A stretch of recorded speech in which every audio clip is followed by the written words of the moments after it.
ওম শান্তি। আজ 11 অক্টোবর 2025 প্রাতঃমূর্লি। ওম শান্তি। বাপদাদা মধুবন। আজ মিষ্টি মিষ্টি বাবা বলছেন, মিষ্টি বাচ্চারা, তোমাদের কর্তব্য হলো সকলকে স্থায়ীভাবে সুখ আর শান্তির রাস্তা বলে দেওয়া। শান্তিতে থাকো আর শান্তির বকশিস দাও। তো বাবা বলছেন যে বাচ্চারা, তোমাদের কর্তব্য এখন কি? সকলকে স্থায়ীভাবে সুখ শান্তির রাস্তা বলে দিতে হবে। কারণ বাবা বলছেন যে কর্মের গতির নিয়ম কি, যেটা দেবে সেটাই পাবে, আর যেটা চাও বাবা কি বলেন সেটা দাও। তো সুখ শান্তি তো এই দুনিয়াতে সবাই চায়।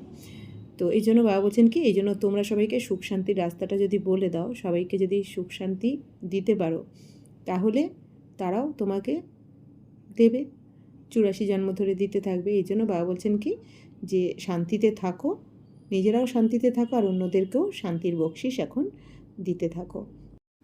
কারণ বাবা জানেন যে এই দুনিয়াতে কারোর কাছে কিন্তু এখন এই শান্তি নেই, তাই না? আত্মার মধ্যে গুণ, সুখ, শান্তি, শক্তির অভাব রয়েছে।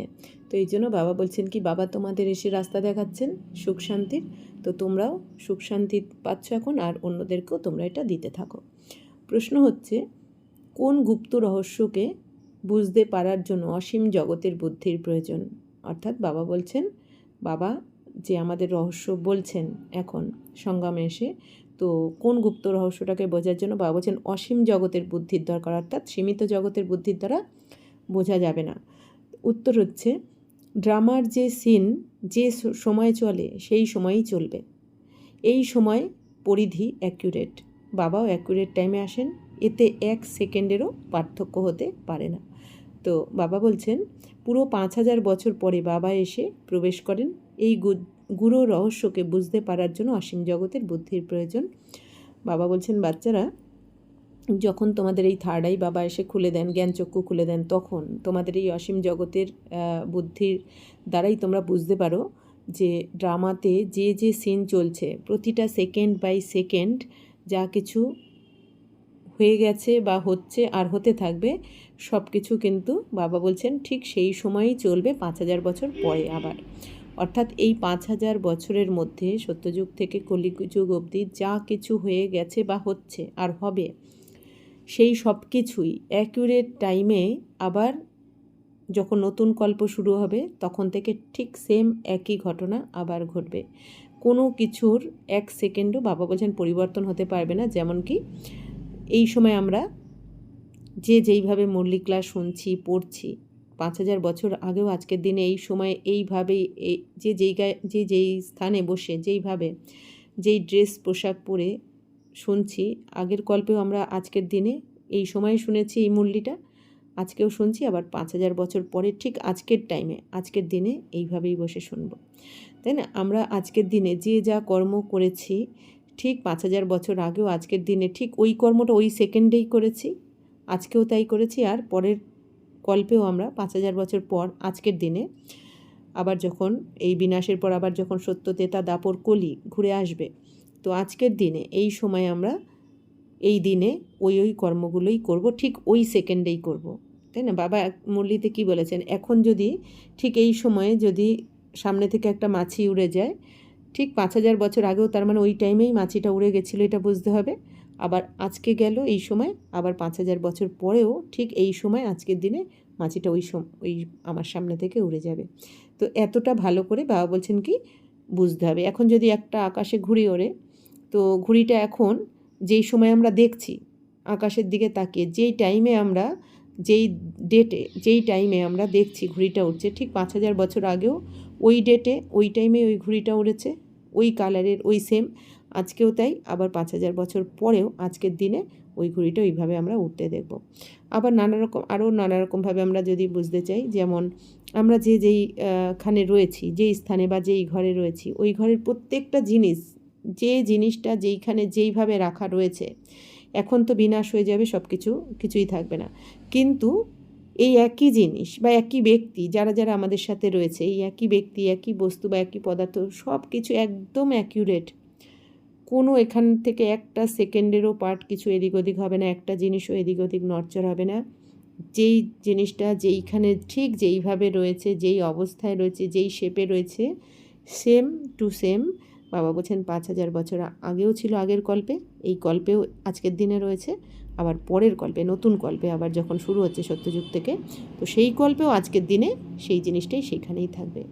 অর্থাৎ আমরা সত্যযুগেও যে যেই পার্ট প্লে করেছি সেই পার্ট কিন্তু সত্য ত্রেতা দাপর কলি, এই 4টে যুগের যে পার্ট আমাদের প্রত্যেকের আত্মার মধ্যে রেকর্ড করাই রয়েছে। তো সত্যযুগে আমরা যে যেই পার্ট প্লে করেছি সেই পার্টটা আমরা যখনই সত্যযুগে যাব সেই পার্ট ইমার্জ হয়ে যাবে। আবার ত্রেতা যুগে যখন আমরা পৌঁছাবো তখন ত্রেতার পার্ট ইমার্জ হয়ে যাবে আর সত্যযুগের পার্ট মার্জ হয়ে যাবে। দাপরে যখন যাব দাপর যুগের যে পার্ট আমাদের আত্মার মধ্যে প্রত্যেকের রেকর্ড করা রয়েছে, যেটা প্রতি কল্পে কল্পে করে এসেছি আমরা, যেই পার্ট প্লে করেছি দাপরে, সেই পার্টও এই আগামী কল্পে আর কি আবার ইমার্জ হয়ে যাবে, কলিযুগেও তাই। তো বাবা বলছেন এই গুহ্য রহস্যকে ভালো করে কিন্তু বুঝতে হবে।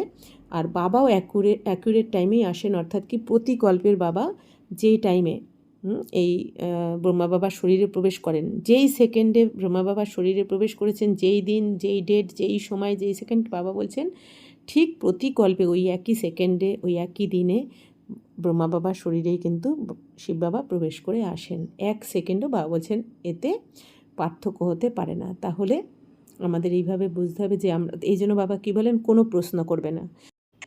যেমন ব্রহ্মা বাবার শরীরে যখন শিব বাবা এসেছেন, ওই সময় দাদি যজ্ঞের কোনো একটা ব্যাপার নিয়ে বাবাকে বলেছিলেন। তো ওই সময় সমস্ত ভাইয়েরা বা বোনেরা খুব উদ্গ্রীব হয়েছিলেন যে বাবা বোধহয় এবার কিছু বলবেন আর কি, যে ওইটার সমস্যাটার ব্যাপারে। তো বাবা একটা সমস্যাটা শুনে বা ব্যাপারটা শুনে একটা কথাই খালি বলেছেন যে ড্রামা অ্যাকুরেট।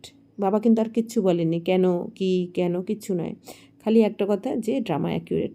তো বাবাও আমাদের কি বলছেন যে যা কিছু হচ্ছে তোমাদের সাথে কিচ্ছু ভুল হচ্ছে না। বলছেন এই দুনিয়াতে যা কিছু হয়েছে, হচ্ছে আর হতে থাকবে, বাবা বলছেন ড্রামা একদম অ্যাকুরেট, মানে সঠিক। এখানে কোনো আত্মা কেউ কোনো ভুল করছে না। প্রত্যেক আত্মার কর্মের অনুযায়ী কিন্তু তার সামনে পরিস্থিতি আসছে। যে ভালো করেছে তার সামনে ভালো পরিস্থিতি, যে খারাপ করেছে তার সামনে খারাপ।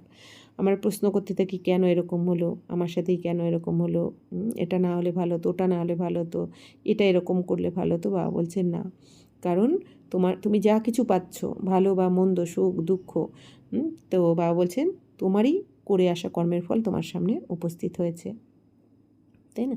তো এই জন্য আমরা অনেক সময় প্রশ্ন করি যে আশা করি অন্যের কাছে, আমরা হয়তো আশা করছি আমাকে রোজ দেখতে আসুক, কিন্তু যার কাছে আশা করছি তো আমার এক্সপেকটেশন অনুযায়ী তো হবে না, সেই আত্মার পার্ট অনুযায়ী হবে। ওই আত্মার পার্টে যদি থাকে রোজে আমাকে দেখতে আসবে তাহলে আসবে, ওই আত্মার পার্টে না থাকলে আসবে না। তাহলে আমাদের এক্সপেকটেশন আশা করাই তো বৃথা। বাবাই যেন কি বলেন, কোনো আশা রাখবে না, তোমার করে আসা কর্মফল তুমি যেমন করেছো তার ফল তোমার কাছে আসছে। এই জন্য বাবা বলছেন এইভাবে ড্রামাটাকে বুঝতে হবে। তো পুরো 5,000 বছর পরে বাবা এসে প্রবেশ করেন, 5,000 বছর পরই বাবা কিন্তু ব্রহ্মা বাবার শরীরে প্রবেশ করেন। তো এই গুহ্য রহস্যকে বুঝতে পারার জন্য বাবা বলছেন কি অসীম জগতের বুদ্ধির প্রয়োজন আছে।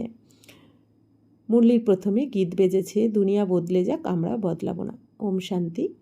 আত্মারূপী বাচ্চাদের প্রতি পরমাত্মা পরমপিতা বাবা বসে বোঝাচ্ছেন, বাচ্চাদের রাস্তা বলে দিচ্ছেন শান্তিধাম আর সুখধামের। তো বাবা এসে, আমাদের আত্মার পিতা পরমাত্মা এসে আমাদের আত্মারূপী বাচ্চাদের এখন সুখধাম আর শান্তিধামের রাস্তা বলে দিচ্ছেন, গাইড করছেন বাবা আমাদেরকে। তো এই সময় সব মানুষ বিশ্বে শান্তি চায়, প্রত্যেকেই ইন্ডিভিজুয়ালি চায় আর বিশ্বেও শান্তি চায়। তো এই দুনিয়াতে বাবা বলছেন প্রত্যেক মানুষ কী চায়, যে আমিও সুখ শান্তিতে থাকি আর বিশ্বেও সুখ শান্তি হোক। প্রত্যেকেই বলে মনের শান্তি চাই। এখন সেটাও কোথা থেকে পাওয়া যেতে পারে? বাবা বলছেন যে শান্তি এখন কোথা থেকে পাওয়া যাবে, তাই না? এখন তো শান্তির রাজত্ব নয়, এটা তো কলিযুগ, তমপ্রধান দুনিয়া, অশান্তির দুনিয়া, রাবণ রাজ্য। আর বাবা বলছেন এই দুনিয়াতে আমরা যে সুখ শান্তি চাইছি, কারো কাছে থাকলে তো দেবে সুখ শান্তি। একটা সমুদ্রের কাছে আমি যদি খালি গ্লাস নিয়ে আশা করি যে আমাকে এক গ্লাস মিষ্টি জল যদি আশা করি, কিন্তু পাবো? কারণ সমুদ্রের জল তো নোনা। ঠিক সেরকমই এই দুনিয়াতে সবাই দুঃখী, সবাই অশান্তিতে রয়েছে, আর আমি তাদের কাছেই আশা করছি আমাকে সুখ দিক, আমাকে ভালোবাসা দিক, আমাকে কেয়ার করুক, আমাকে সম্মান দিক, তাই না? তো বাবা বলছেন কি তো কোথা থেকে পাওয়া যেতে পারে? শান্তির সাগর তো হলেন একমাত্র বাবা, যার থেকে উত্তরাধিকার প্রাপ্ত হতে পারে। তাহলে শান্তি কোথায় পাওয়া যাবে? যার কাছে আছে। তা বাবা হচ্ছেন কি শান্তির সাগর। তো বাবার কাছ থেকেই আমরা উত্তরাধিকার পাই, সুখ শান্তির উত্তরাধিকার পাই। তো বাবা বলছেন ইন্ডিভিজুয়ালিও পাওয়া যায়, হোলসেলও পাওয়া যায়। অর্থাৎ যখন বাবা আসেন, শান্তির সাগর বাবা এই দুনিয়াতে আসেন, তখন সবাই পায় বাবার কাছ থেকে। যে বাচ্চারা অধ্যয়ন করে, বুঝতে পারে যে আমরা শান্তির উত্তরাধিকার নেওয়ার জন্য নিজেরও পুরুষার্থ করছি আর সকলকে রাস্তা বলে দিচ্ছি। তো আমরা এখন বাবার থেকে পুরুষার্থ করে, বাবার থেকে উত্তরাধিকার নেওয়ার জন্য আমরা নিজেরাও পুরুষার্থ করছি। আত্মার উন্নতির জন্য পুরুষার্থ, অর্থাৎ আত্মার উন্নতির জন্য যা কিছু করছি আমরা আত্মার অর্থে। তো বাবা বলছেন কি আমরাও করছি আর সকলকে রাস্তাও বলে দিচ্ছি সুখ শান্তির। বিশ্বে তো শান্তি হতেই হবে, চাই কেউ উত্তরাধিকার নিতে আসুক বা নাই আসুক। বাবা বলছেন এই দুনিয়াতে কেউ বাবার কাছ থেকে উত্তরাধিকার নিতে আসুক বা না আসুক, বাবা যখন এসেছেন শান্তির রাজ্য স্থাপন করতে, তখন সেটা তো হতেই হবে। তো বাচ্চাদের কর্তব্য, সব বাচ্চাদের শান্তি প্রদান করতে হবে। তো বাবা বলছেন এখন বাবার যে কর্তব্য, আমাদেরও সেই কর্তব্য। বাবা যেমন এসে শান্তির সাগর এসে শান্তি দিচ্ছেন, তো বাবা বলছেন তোমাদের এখন সেই কর্তব্য, সেই কাজটা করতে হবে, তবেই তার ফলস্বরূপ তোমরা স্বর্গে যেতে পারবে। তো এটা বুঝতে পারে না 2-4 জনের উত্তরাধিকার প্রাপ্তিতে কি আর হবে। রাস্তা বলে দেওয়া হয়, কিন্তু বিশ্বাস না থাকার কারণে অপরকে নিজের সমান বানাতে পারে না। যারা নিশ্চয় বুদ্ধি সম্পন্ন তারা মনে করে বাবার থেকে আমাদের বর প্রাপ্ত হচ্ছে, বরদান দেন যে তিনি আয়ুষ্মান ভব, ধনবান ভব বলেন। তো বাবা বলছেন নিশ্চয় বুদ্ধি হতে হবে তোমাদেরকে, তাই না? তো শুধু বললে তো আশীর্বাদ পাওয়া যায় না। তো আশীর্বাদ চাইলে তো তাকে বোঝানো হয় যে তোমার যদি শান্তি চাই তো এরকম পুরুষার্থ করো। তো বাবা বলছেন কি এখানে বরদান কেউ দিয়ে দেয়, আয়ুষ্মান ভব, ধনবান ভব, তাই না? কিন্তু বাবা বলছেন যে শুধু তো আশীর্বাদ বললেই তো পাওয়া যায় না, তো তার জন্য পুরুষার্থ করতে হয়, তাই না? তো এই জন্য বাবা বলছেন তোমাকে করতে হবে, বাবার শ্রীমতে চলতে হবে, তবেই তুমি বাবার থেকে বরদান পাবে বা শান্তি পাবে, যে শান্তি তুমি খুঁজছিলে এতদিন। তো বাবা বলছেন যে তোমার যদি শান্তি চাই তো এরকম পুরুষার্থ করো, পরিশ্রমের দ্বারা সব কিছু প্রাপ্ত হয়। ভক্তি মার্গে কত আশীর্বাদ নেয়, মা বাবা, টিচার, গুরু ইত্যাদি সকলের থেকে চায় আমরা সুখী আর শান্ত থাকবো, কিন্তু থাকতে পারা যায় না, তাই না? এই দুনিয়াতে বাবা বলছেন কি মা বাবা, টিচার, সব গুরু সবার থেকেই তো আশীর্বাদ নেয়, কিন্তু হয়েছে কোথায় শান্তি? আরও দুনিয়া কিন্তু আস্তে আস্তে অশান্তিতেই ডুবেছে। তো বাবা বলছেন কি যে আমরা সুখী আর শান্ত থাকবো, কিন্তু থাকতে পারা যায় না, কারণ এত প্রচুর মানুষ, তাদের সুখ শান্তি কিভাবে প্রাপ্ত হবে? গানও করে শান্তি দাও, শান্তি দেবা।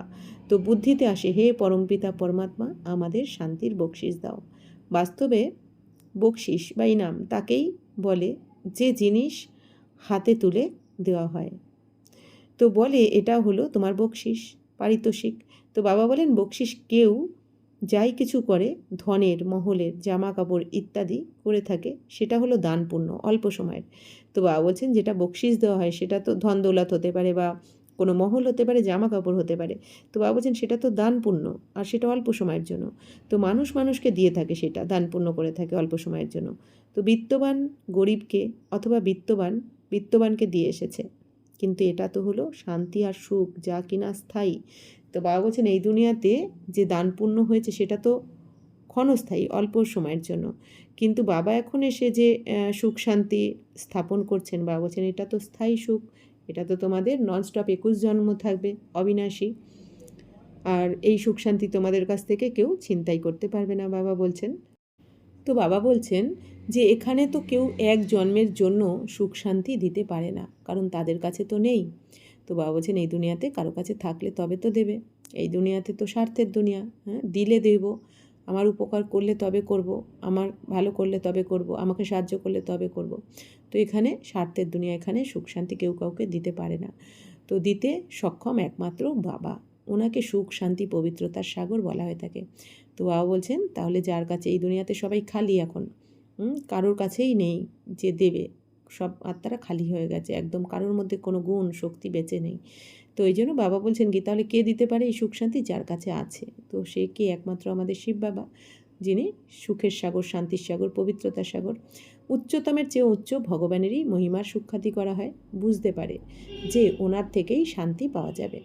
আবার তারা সাধু সন্ত ইত্যাদির কাছে যায়, কারণ ভক্তিমার্গ যে, তাই না? তো বাবা বলছেন যেহেতু ভক্তিমার্গ, তো ভগবানকে না চেনার ফলে, না জানার ফলে ডাকতে তো থাকে, কিন্তু তবুও সবাই আবার আর একদিকে সাধু সন্ন্যাসীর কাছেও চলে যায়। তো তাই ঘূর্ণাবর্তে চলতে থাকে। সেই সব হলো অল্প সময়ের পুরুষার্থ। তো ভক্তিমার্গে বাবা বলছেন কি, অল্প সময়ের পুরুষার্থ বাচ্চারা, তোমাদের এই সব বন্ধ হয়ে যায়। তোমরা লেখো যে অসীম জগতের পিতার কাছ থেকে 100 ভাগ পবিত্রতা, সুখ, শান্তির উত্তরাধিকার পাওয়া যেতে পারে। তো বাবা বলছেন বাচ্চারা, তোমরা যখন বাবাকে পেয়ে যাও, ভগবানকে চিনে যাও, জেনে যাও, তখন তো তোমাদের এই ভক্তি বন্ধ হয়ে যায়। তো এখন বলছেন অসীম জগতের পিতার কাছ থেকে তোমরা 100 ভাগ পবিত্রতা, সুখ, শান্তির উত্তরাধিকার পাচ্ছ, কারণ বাবার থেকেই পাওয়া যেতে পারে এটা। এখানে হলো 100 ভাগই অপবিত্রতা, দুঃখ, অশান্তি। আর বাবা বলছেন রাবণ রাজ্যে তো 100% অপবিত্রতা, দুঃখ আর অশান্তি, কিন্তু মানুষ বোঝে না, বলে ঋষিমুনিরা তো পবিত্র, কিন্তু প্রজনন তো সেই বীজ থেকেই হয়। তো বাবা বলছেন এই দুনিয়াতে অনেকে ভাবে ঋষিমুনিরা তো বিবাহ করেন না, এই জন্য ওনারা পবিত্র, কিন্তু বাবা বলছেন তাদের জন্ম তো বিকারের দ্বারাই হয়েছে। এটাই তো হলো মুখ্য ব্যাপার। রাবণ রাজ্যে পবিত্রতা হতে পারে না। বাবা বলছেন এইটা রাবণ রাজ্যে পবিত্রতা হতে পারে না, আর রাম রাজ্যে অপবিত্রতা থাকতে পারে না। পবিত্রতা, সুখ, সব কিছুর সাগরই হলেন এক বাবা। তো বাবা বলছেন পবিত্রতার সাগর, সুখের সাগর সব কিছু হচ্ছেন একমাত্র শিব বাবা। তোমরা জানো যে আমাদের শিব বাবার থেকে 21 জন্ম অর্থাৎ অর্ধকল্প, 2500 বছরের জন্য উত্তরাধিকার প্রাপ্ত হয়। তো এটার তো গ্যারান্টি আছে। তো অর্ধকল্প হলো সুখধাম, অর্ধকল্প হলো দুঃখধাম। তো বাবা বলছেন এখন তোমরা পুরুষার্থ করে সঙ্গমে বাবার থেকে 2500 বছরের জন্য রাজ্যভাগ্য নিচ্ছ। তারপরে আবার 2500 বছরের জন্য দুঃখধাম অর্থাৎ দাপরকলি। সৃষ্টির 2 ভাগ আছে, এক নতুন, এক পুরাতন। কিন্তু নতুন কখন, পুরানো কখন হয়ে থাকে এটাও জানে না। বৃক্ষের আয়ু এতটাই অ্যাকুরেট যে বলার নয়। এখন বাবার মাধ্যমে তোমরা এই বৃক্ষকে জানো। এটা হলো 5000 বছরের পুরানো বৃক্ষ, এর অ্যাকুরেট আয়ুর কথা তোমাদের জানা আছে। তো বাবা বলছেন আর অন্য সব বৃক্ষের আয়ু যে কত সে ব্যাপারে কারোরই জানা নেই, অনুমানে বলে দেয়। বাবা বলছেন এই দুনিয়াতে যে কোনো বৃক্ষের আয়ু বলা যায় না, কিন্তু এই কল্পবৃক্ষের আয়ু অর্থাৎ এই যে আত্মার ঝাড়, এর আয়ুর কথা বাবা বলছেন কি এই কল্পের আয়ুর কথা কিন্তু তোমরা একদম অ্যাকুরেট জানো। কেন? বাবা এসে তোমাদের সম্পূর্ণ জ্ঞান দিয়েছেন যে 5000 বছর এই সৃষ্টিচক্রের আয়ু বা কল্পবৃক্ষের আয়ু। বাবা বলছেন এখান থেকে 1 সেকেন্ড কিন্তু কম বা বেশি হতে পারে না। 5000 বছর একদম অ্যাকুরেট। তো বাবা বলছেন তো ঝড় এলো, বৃক্ষের পতন হলো, আয়ু শেষ। এই দুনিয়াতে যে কোনো গাছের আয়ু কিন্তু কেউ বলতে পারে না। ঝড় আসলো আর পতন হলে ব্যাস ওই গাছের আয়ু শেষ হয়ে যায়। কিন্তু বাবা বলছেন এই কল্পবৃক্ষের আয়ু কিন্তু সম্পূর্ণ 5000 বছর, সেখান থেকে 1 সেকেন্ড কম বা বেশি কিন্তু হয় না। আর যেই 5000 বছরের এই আয়ু, যেই সেকেন্ডে একটা কল্প শেষ হয়, পরের সেকেন্ডেই আবার দ্বিতীয় কল্প শুরু হয়ে যায়। ঠিক এইভাবেই কিন্তু এই 5000 বছর হুবহু রিপিট হতে থাকে, সেকেন্ড বাই সেকেন্ড। তো মানুষেরও হঠাৎ মৃত্যু হতে থাকে এই দুনিয়াতে। এই অসীম জগতের বৃক্ষের আয়ু হলো সম্পূর্ণ 5000 বছরের, এর মধ্যে না একদিন কম না বেশি হতে পারে। তো বাবা বলছেন এই সৃষ্টি কল্পের বা বৃক্ষের আয়ু বাবা বলছেন 5000 বছর। এইখানে এই 5000 বছর থেকে একদিনও কম বা বেশি হতে পারে না। বাবা বলছেন একদিন কেন, 1 সেকেন্ডও কম বা বেশি হয় না। যেই সেকেন্ডে 5000 বছর শেষ হবে, ঠিক পরের সেকেন্ডেই আবার নতুন কল্প শুরু হয়ে যাবে 5000 বছরের জন্য। এটা পূর্বনির্মিত বৃক্ষ। তো এতে কোনো তফাৎ হতে পারে না। তো ড্রামাতে যে সিন যেই সময় চলতে থাকে সেই সময়ই চলবে, হুবহু রিপিট হতে থাকবে। তো সময়ও হলো অ্যাকুরেট, বাবাকেও নতুন দুনিয়া স্থাপন করতে আসতে হয়। তো অ্যাকুরেট অর্থাৎ নির্দিষ্ট টাইমে বাবা আসেন, এই ক্ষেত্রে 1 সেকেন্ডেরও পার্থক্য হয় না। তো তোমাদের এখন এই অসীম জগতের বুদ্ধিও হয়েছে। তো এই জন্য বাবা বলছেন, বাবা এত সুন্দর রহস্য বলছেন, এই যে কিছু কিছু লাইন কিন্তু আমাদের অবশ্যই লিখে রাখতে হবে। কেন? কারণ বাবা বলছেন যখনই কোনো পরিস্থিতি আসবে বা মন চিন্তায় অনেক সময় হয় না ডুবে যায়, তখন কিন্তু এইগুলো আমাদের অবশ্যই দেখলে মন শান্ত হবে। যে কারণ এই ড্রামার পয়েন্টকে বাবা এত সুন্দর বলেন, আমরা মাঝে মাঝে ভুলে যাই। তো বাবা বলছেন কি এটা ভালো করে বুঝে নিতে হবে আমাদের, যে এই ড্রামাটা এতটাই অ্যাকুরেট যে প্রত্যেকটা সিন যা কিছু ঘটছে প্রত্যেকের সাথে এই দুনিয়াতে, ভালো মন্দ। তো বাবা বলছেন সেগুলো কিন্তু 5000 বছর পর পর হুবহু রিপিট হতে থাকে। আর যেই সিনটা যেই সময় ঘটছে সেই সিনটা আবার পরের কল্প ওই সময়ই ঘটবে, তার আগে বা পরে হবে না। আজকের দিনে আমাদের সাথে যা যা হয়েছে সেইটা আবার পরের কল্পে আজকের দিনেই ঘটবে, তার আগে পরে হবে না। ঠিক সেরকমই বাবা বলছেন কি হুবহু রিপিট হতে থাকে। যেমন একটা সিনেমা, আমরা যদি কোনো একটা সিনেমা যতবারই চালাই না কেন ওই একই ঘটনা ঘটবে। ঠিক সেরকমই বাবা বলছেন এই 5000 বছরের কল্প কিন্তু সেকেন্ড বাই সেকেন্ড হুবহু রিপিট হয়ে আসছে আর হতেও থাকবে। এখানে কোনো রকম পার্থক্য হবে না। বাবা বলছেন 1 সেকেন্ডেরও পার্থক্য হবে না কিন্তু। বাবা বলছেন বাবাকেও নতুন দুনিয়া স্থাপন করতে আসতে হয়। তো এই নতুন দুনিয়াও বাবা প্রতিকল্পে এসে স্থাপন করেন। এই দুনিয়াতে কেউ শরীর ছাড়লে অনেকে প্রশ্ন করে ডাক্তারের কাছে আগে নিয়ে গেলে হয়তো বেঁচে যেত, বা এরকম করলে বেঁচে যেত, বা ওই ডাক্তারের কাছে গেলে, ওই হসপিটালে গেলে এটা না করলে, সেটা না করলে, নানা ধরনের প্রশ্ন হয়। বাবা বলছেন কোনো প্রশ্ন তোমাদের থাকতে পারে না। যার যখন যেইভাবে মৃত্যু বা জন্ম যাই কিছু হচ্ছে না কেন, বাবা বলছেন ওই 1 সেকেন্ডও কিন্তু আগে পরে হবে না। আমরা এগুলো বলে থাকি, বলার কথা বলে থাকি, সান্ত্বনা দেওয়ার জন্য বা নিজেকে শান্ত করার জন্য বলে থাকি। কিন্তু বাবা বলছেন যখন আবার অনেক সময় এই দুনিয়াতে কি বলে দেয়, হ্যাঁ ওনার কাছে গিয়ে বেঁচে গেছে, কিন্তু বাবা বলছেন তার আয়ু ছিল, হ্যাঁ এই জন্যই বেঁচে গেছে, না হলে সেকেন্ড বাই সেকেন্ড কিন্তু রিপিট হচ্ছে ড্রামা। তো তোমরাই বুঝতে পারো সম্পূর্ণ 5000 বছর পরে বাবা এসে প্রবেশ করেন, সেই জন্য শিবরাত্রি বলা হয়। কৃষ্ণের জন্য জন্মাষ্টমী বলা হয়। বাবা বলছেন এখন তোমরা জেনে গেছো যে বাবা এসে প্রতিকল্পে ব্রহ্মা বাবার শরীরে প্রবেশ করে আমাদের এই জ্ঞান শোনান, আমাদের আলোতে নিয়ে যান, এই জন্য শিবরাত্রি বলা হয়। আর কৃষ্ণের জন্য কি বলা হয়? জন্মাষ্টমী। তো শিবের জন্য জন্মাষ্টমী বলা হয় না, শিবের রাত্রি বলা হয়, কারণ জন্ম যদি হয় তবে তো মৃত্যুও হবে। মানুষের জন্য বলা হবে জন্মদিন, শিবের জন্য শিবরাত্রি বলা হয়। দুনিয়া এই ব্যাপারে কিছু জানে না। তো তোমরা বুঝতে পারো শিবরাত্রি বলে কেন, জন্মাষ্টমী বলে বলে বলে না কেন। তো বাবা বলছেন জন্মাষ্টমী কৃষ্ণের ক্ষেত্রে বলা হয় কেন, কারণ কৃষ্ণের আত্মা সত্যযুগে 8 বার জন্মগ্রহণ করবে, এই জন্য জন্মাষ্টমী বলা হয়, তাই না? কিন্তু শিব বাবার জন্মাষ্টমী কেন হয় না? কারণ শিব বাবা তো জন্ম মৃত্যুর চক্রে আসেন না, শিব বাবা তো শোক দুঃখের ভোগ করেন না, বাবা অভোক্তা। তো বাবার যদি জন্মাতেন গর্ভে তাহলে মৃত্যু হতো, কিন্তু বাবা তো গর্ভে জন্মান না, এই জন্য মৃত্যু হয় না বাবার। তো শিব বাবার ক্ষেত্রে তাহলে শিবরাত্রি কেন বলা হয়? কারণ এই কলিযুগ হচ্ছে কি অজ্ঞানতার অন্ধকার, যেখানে কারো জ্ঞান নেই যে আমি আত্মা, তাই না? সবাই নিজেকে শরীর মনে করছে, না আত্মার জ্ঞান, না পরমাত্মার জ্ঞান, না সৃষ্টিচক্রের জ্ঞান, অর্থাৎ কি সবাই অজ্ঞান অন্ধকারে ঘুরছে, এই দুনিয়াতে ধাক্কা খাচ্ছে। তো বাবা বলছেন যখন এই কলিযুগের অজ্ঞান অন্ধকারে বাবা এসে আমাদের মধ্যে জ্ঞানের আলো জ্বালালেন যে কি তুমি শরীর নও, তুমি আত্মা, তুমি তোমার 84 জন্ম চক্রকে জানো না, আমি জানি, আমি তোমাকে বলছি। তো এই জন্য বাবা এসে কি করলেন, এই কলিযুগের এসে আমাদেরকে জ্ঞানের আলো দিলেন, এই জন্য শিবরাত্রি বলা হয়। তো বাবা বলছেন এটা কেউ জানে না যে শিব বাবা কখন কিভাবে আসেন। তো শিবরাত্রির অর্থ কি তোমরাই জানো। তো এটা হলো অসীম জগতের রাত, ভক্তির রাত সম্পূর্ণ হয়ে দিনের উদয় হয়। বাবা বলছেন এই কলিযুগকে বলা হয় কি অসীম জগতের রাত আর ভক্তির রাত।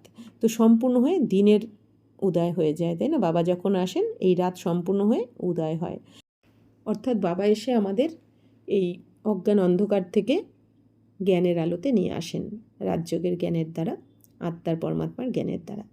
তো ব্রহ্মার রাত আর দিন তো আবার ব্রাহ্মণদেরও, তো বাবা বলছেন ব্রহ্মার রাত ব্রহ্মার দিন বলা হয়। তো শুধু তো ব্রহ্মার রাত দিন হবে না, ব্রাহ্মণদেরও হয়, তাই না? কারণ বাবা বলছেন ব্রহ্মার সাথে সাথেই ব্রাহ্মণরাও। তো ব্রহ্মার রাত মানে কি এই দাপর কলি, আর ব্রহ্মার দিন অর্থাৎ সত্য ত্রেতা।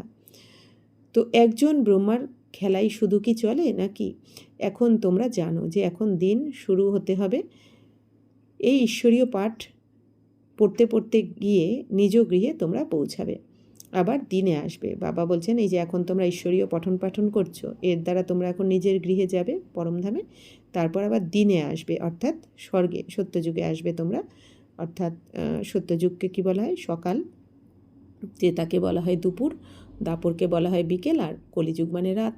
তো অর্ধকল্প দিন আর অর্ধকল্প রাত গাওয়া হয়। তো বাবা বলছেন তো দিন মানে কি অর্ধকল্প, অর্থাৎ সত্যতেতাকে দিন বলা হয়, কেন কি ওইখানে সবার জ্ঞানের আলো থাকে।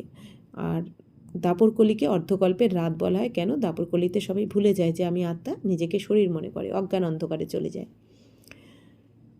তো বাবা বলছেন অর্ধকল্প দিন আর অর্ধকল্প রাত গাওয়া হয়, কিন্তু কারোর বুদ্ধিতে আসে না। ওরা তো বলবে কলিযুগের আয়ু 40,000 বছর বাকি আছে, সত্যযুগের হলো 1,00,000 বছর, তবে অর্ধেকের হিসাব তো দাঁড়ালো না। তো বাবা বলছেন এই দুনিয়ার ওরা বলে তো দেয়, কিন্তু ওরা হিসাব জানে না।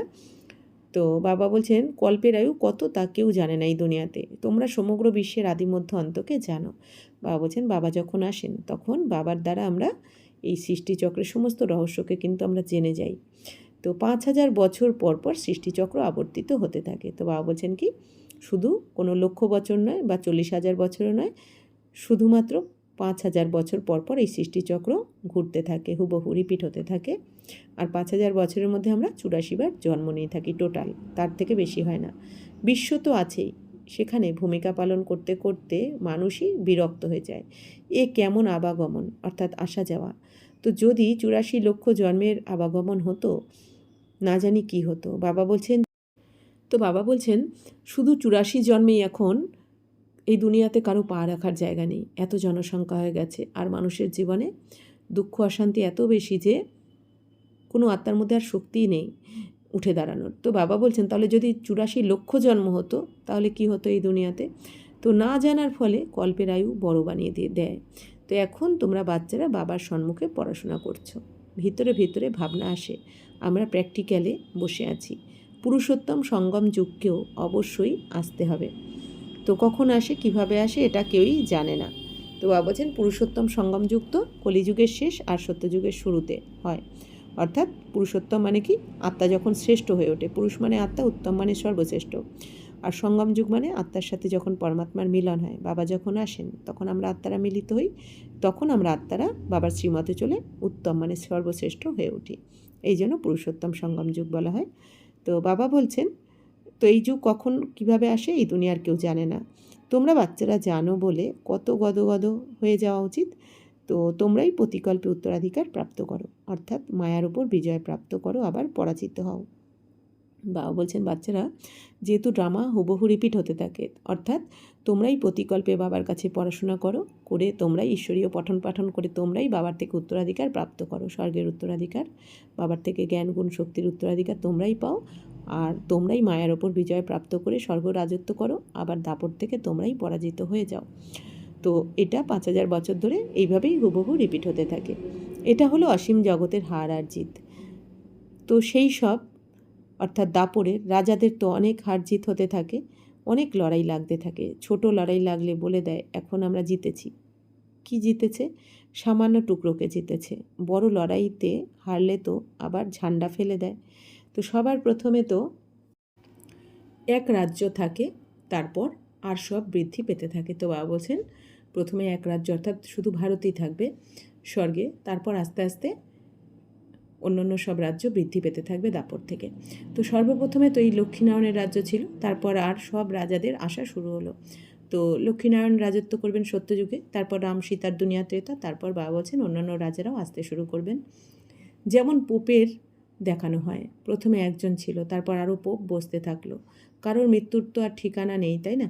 তো বাচ্চারা তোমরা জানো যে বাবা আমাদের অমর বানাচ্ছেন, অমরপুরীর মালিক তৈরি করছেন, কত খুশি হওয়া উচিত। তো এটা হলো মৃত্যুলোক আর ওটা হলো অমরলোক। তো বাবা বলছেন এই ব্যাপারটা নতুন কেউ বুঝবে না। তো বাবা বলছেন বাচ্চারা তোমরা এখন জানো বাবা তোমাদের এখন অমরপুরীর মালিক তৈরি করছেন, অর্থাৎ স্বর্গের মালিক। তো বাবা বলছেন ওখানে এটা তো মৃত্যুলোক, মৃত্যুর কোনো ঠিকানা থাকে না, তাই না? ছোট থেকে বৃদ্ধ যখন তখন মৃত্যু এসে যায়। কিন্তু অমরলোকে মানে স্বর্গে বাবা বলছেন কি ওখানে মৃত্যু হবে না তা নয়, কিন্তু অমরপুরী মানে বাবা বলছেন ওখানে তোমরা স্বইচ্ছায় মৃত্যুবরণ করবে একটা বয়সের পর, যখন তখন কেউ শরীর ছাড়বে না ওখানে। বাবা বলছেন যে তাদের মজা লাগবে না। তো বাবা বলছেন এই দুনিয়াতে যারা ব্যাপারগুলো জানে না তাদের মজা লাগবে না, যতটা পুরানোদের লাগবে।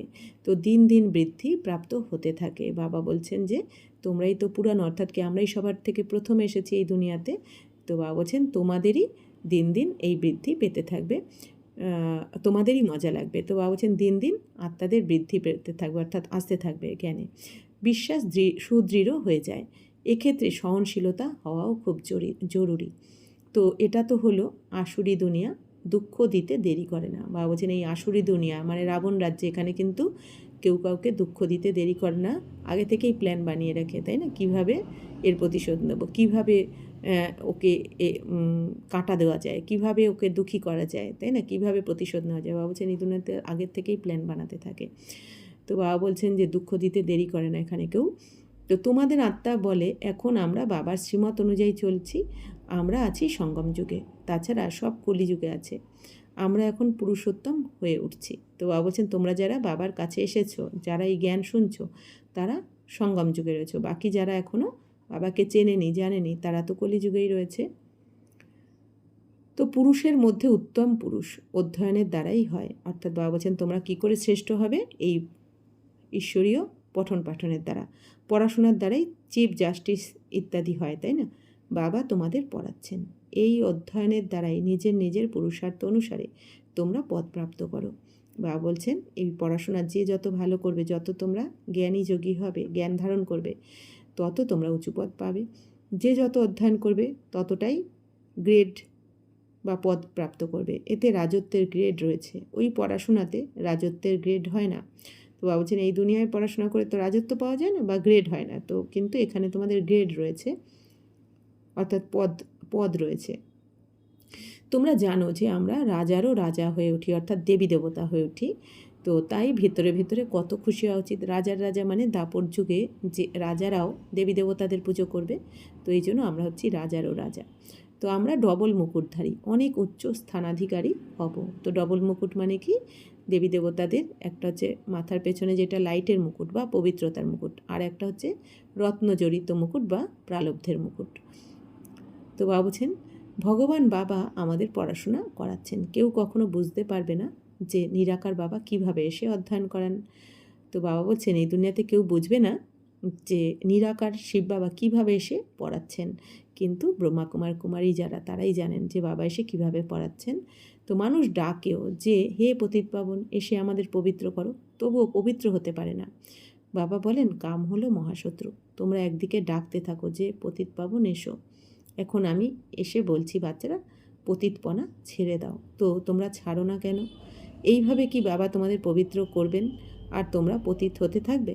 তো বাবা বলছেন বাচ্চারা বাবা এসে তোমাদের পবিত্র বানাচ্ছেন, তো তোমরা কি বাবা এসে পবিত্র করবেন তোমাদের, আর তোমরা কি পতিত হতে থাকবে? অনেকেই এই রকম পতিত হয়ে যায়। কেউ কেউ সত্যি স্বীকার করে বলে বাবা এই ভুল হয়ে গেছে। বাবা বলেন কোনো পাপকর্ম যদি হয়ে যায় তো তাড়াতাড়ি বলো। কেউ সত্যি কেউ মিথ্যা বলে। কে জিজ্ঞাসা করেন আমি কি আর সকলের ভিতরে বসে বসে জানবো? তো বাবা বলছেন বাচ্চারা যদি কোনো ভুল করে থাকো বাবাকে বলে দাও, তাহলে কি হবে, তোমার অনুশোচনা হবে, তুমি আর দ্বিতীয়বার যাবে না, ওই কর্ম করবে না। কিন্তু বাবা বলছেন বাবা তো আর, কেউ আবার মিথ্যে কথা বলে, তো বাবা বলছেন আমি তো আর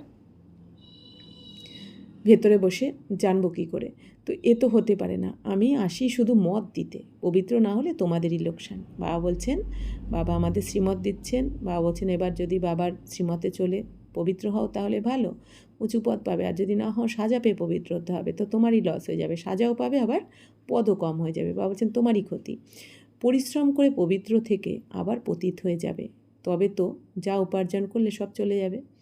তো লজ্জা হবে যে আমরা নিজেই পতিত হয়ে পড়েছি, তবে অপরকে কিভাবে বলবো পবিত্র হও। বাবা বলছেন যদি তোমরা বাবার জ্ঞানে এসে আবার পতিত হচ্ছ, বাবার কাছে পালনা নিচ্ছ, বাবার কাছে পড়াশোনা করছো, বাবা পবিত্র বানাচ্ছেন, তারপরেও যদি পতিত হয়ে যাও, বাবা বলছেন তাহলে তো তোমরা অন্যদেরকেও বলতে পারবে না যে পবিত্র হও। তো বাবা বলছেন তখন ডিসসার্ভিস হবে, ভিতরে ভিতরে দংশন হবে যে আমরা কত আদেশ উল্লঙ্ঘন করেছি, তাই না? তো বিবেক দংশন করবে। এখানে তোমরা বাবার কাছে ডাইরেক্ট প্রতিজ্ঞা করো, জানো যে বাবা আমাদের সুখধাম শান্তিধামের মালিক করে তুলছেন, তিনি আমাদের সম্মুখে উপস্থিত, আমরা ওনার সামনে বসে আছি। বাবা বলছেন এখন ডাইরেক্ট আমরা বাবার কাছে কিন্তু পড়াশোনা করছি। তাই বাবা বলেন তোমরা কি কখনো কল্পনাও করেছিলে, ভেবেছিলে যে স্বয়ং ভগবান এসে তোমাদের সামনে বসে পড়াবেন? তো প্রথমে এই নলেজ ছিল নাকি না কোনো গুরু এই রূপ নলেজ দিয়েছিল? যদি গুরু হতেন তবে কি শুধু একজন দুজনকে জ্ঞান দিতেন? গুরুদের ফলোয়ার্স তো অনেকেই হয়, তাই না? বাবা বলছেন যে গুরুদের তো ফলোয়ার অনেকেই হয়, তো এই দুনিয়াতে কি কেউ এই জ্ঞান দিয়েছেন? একজন হয় নাকি? সদ্গুরু হলেনই এক। তো বাবা বলছেন কি, এই দুনিয়ার কোনো গুরুরা সদ্গুরু হতে পারে না। সদ্গুরু হলেন গুরুরও গুরু সদ্গুরু, অর্থাৎ আমাদের শিব বাবা, যিনি নাকি সবাই যখন আসেন সবাইকে সদ্গতি দেন। তিনি আমাদের রাস্তা বলে দেন। তো সদ্গুরু আমাদের শিব বাবা আমাদের মুক্তি, জীবন মুক্তির রাস্তা বলে দিচ্ছেন।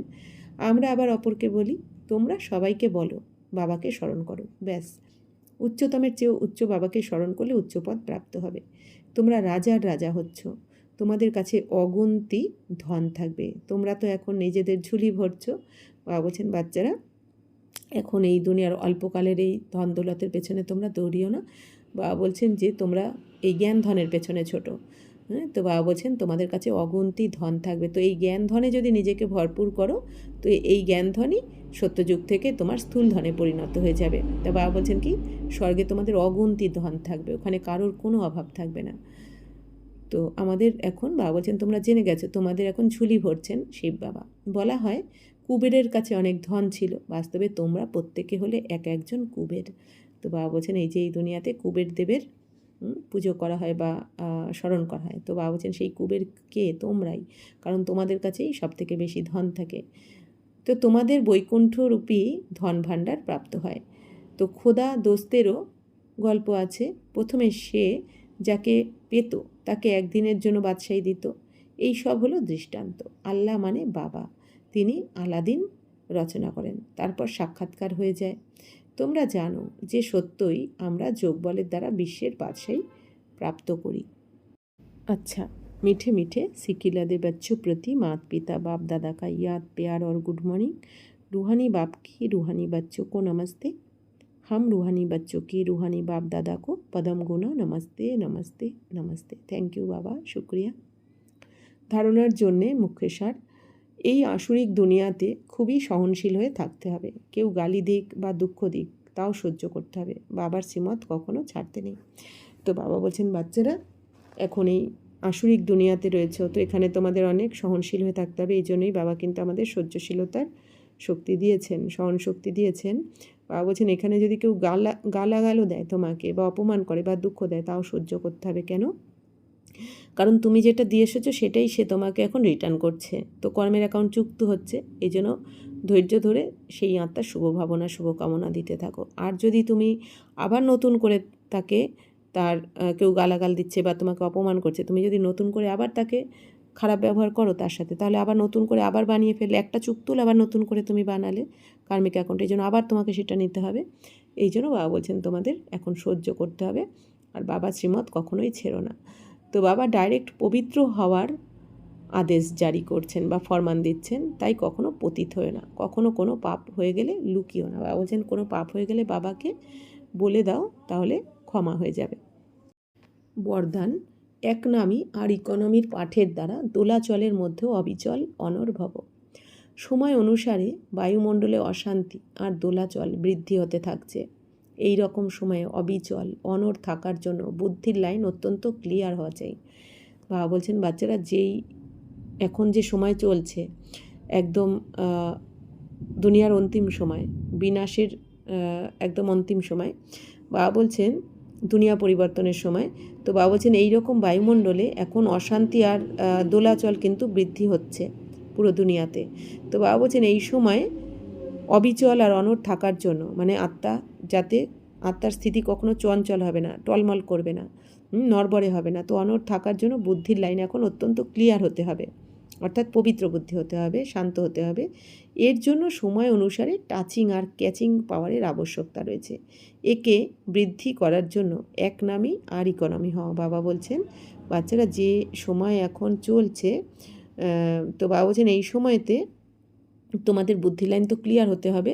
তবেই তুমি বুদ্ধির লাইন যত ক্লিয়ার থাকবে, পরিষ্কার থাকবে, যত ব্যর্থ থাকবে না, যখন আর কি বুদ্ধির লাইন ক্লিয়ার মানে একদম নির্ব্যর্থ, মানে কোনো রকম ব্যর্থ থাকবে না। এক বাবা আর আমি, বাবা বলছেন এইরকম যখন ক্লিয়ার থাকবে তখন তোমরা টাচিং পাবে বাবার থেকে। হ্যাঁ, বাবা স্পর্শ করবে তোমার বুদ্ধিতে সময় অনুযায়ী, যে বাচ্চারা তুমি এখানে চলে যাও বা এখানে বসে পড়ো, আর তখন তুমি সেটা ক্যাচ করতে পারবে। তো বাবা বলছেন এখন সময় যেভাবে এগিয়ে আসছে বিনাশের, তো এখন এই টাচিং আর ক্যাচিং পাওয়ারের কিন্তু দরকার রয়েছে।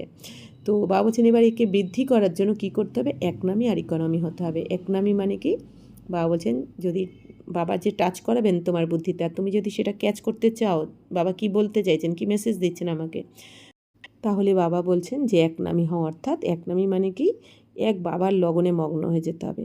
এক বাবা, দ্বিতীয় কেউ নয়। আমি আর আমার বাবা, বাবাই আমার সংসার, আমি বাবার, বাবা আমার, এই হচ্ছে একনামি। আর ইকোনমি অর্থাৎ কি, ইকোনমি মানে কি, খরচ বাঁচানো, যেমন ধন সম্পত্তির থেকে, হ্যাঁ, খরচ বাঁচানো। তো বাবাও কি বলেন, এখন ধন সম্পত্তি থেকে খরচ বাঁচাতে হবে, সময় সংকল্প সব কিছু থেকে, সব কিছুকে এখন তোমার ইকোনমি করতে হবে। অর্থাৎ এই যে সময় ব্যর্থভাবে নষ্ট হচ্ছে সেই সময়কে বাঁচিয়ে পুরুষার্থের জন্য লাগাও। বাবা বলছেন সংকল্পকেও ব্যর্থভাবে নষ্ট না করে সংকল্পকেও তুমি কাজে লাগিয়ে নাও। তো বাবা বলছেন সব কিছু এখন ইকোনমি করো, সময়, সংকল্প, শ্বাস, ধন সম্পদ সব কিছু ইকোনমি করো এখন এই সময়তে। তো একনামি আর ইকোনমি করা বাচ্চাদের লাইন ক্লিয়ার হওয়ার কারণে বাপ দাদার ডাইরেকশনকে সহজে ক্যাচ করে দোলাচলের মধ্যেও অচল অনার হয়ে থাকে। তো বাবা বলছেন যে বাচ্চারা একনামি হবে আর ইকোনমি হবে, যে বাচ্চারা এক বাবা ছাড়া দ্বিতীয় কাউকে ভাববে না, বা বাবা বলছেন এক বাবা শ্রীমতে চলবে, আর যারা ইকোনমিও করবে সব কিছুর, তো বাবা বলছেন সেই বাচ্চাদের বুদ্ধির লাইন কিন্তু ক্লিয়ার হবে, আর তারা সময় অনুযায়ী বাপ দাদার ডাইরেকশানকে ক্যাচ করতে পারবে যে বাবা আমাকে কী মেসেজ দিচ্ছেন এই সময়। তো বাবা বলছেন আর তারা, তাদের মনোবুদ্ধি তখন নড়বড় করবে না, অনড় থাকবে। স্লোগান, স্থূল সূক্ষ্ম কামনাগুলির ত্যাগ করো, তাহলে যে কোনো কথার মোকাবিলা করতে পারবে।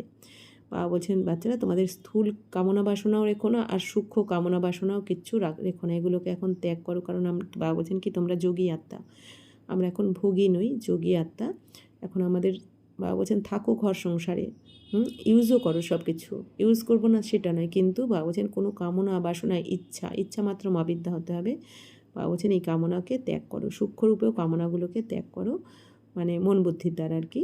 বাবা বলছেন তাহলে যে কোনো কথার তোমরা মোকাবিলা করতে পারবে। বাবা বলছেন ইচ্ছা আমাদের আচ্ছা হতে দেয় না, তাই না? ইচ্ছার পেছনে যত দৌড়াবে, কামনা বাসনা যত রাখবে, বাবা বলছেন তত তোমার জীবনে দুঃখ অশান্তি থাকবেই, এটা থেকে বেরোনো যাবে না। আর বাবা বলছেন তোমরা সূক্ষ্ম বা স্থূল কামনা বাসনাকে ত্যাগ করো, তাহলে বাবা বলছেন সুখ শান্তি আপনি আপ তোমার পেছন আসবে। বাবা বলছেন যে আর তাহলে তোমরা যে কোনো কথার মোকাবিলাও করতে পারবে। ওম শান্তি।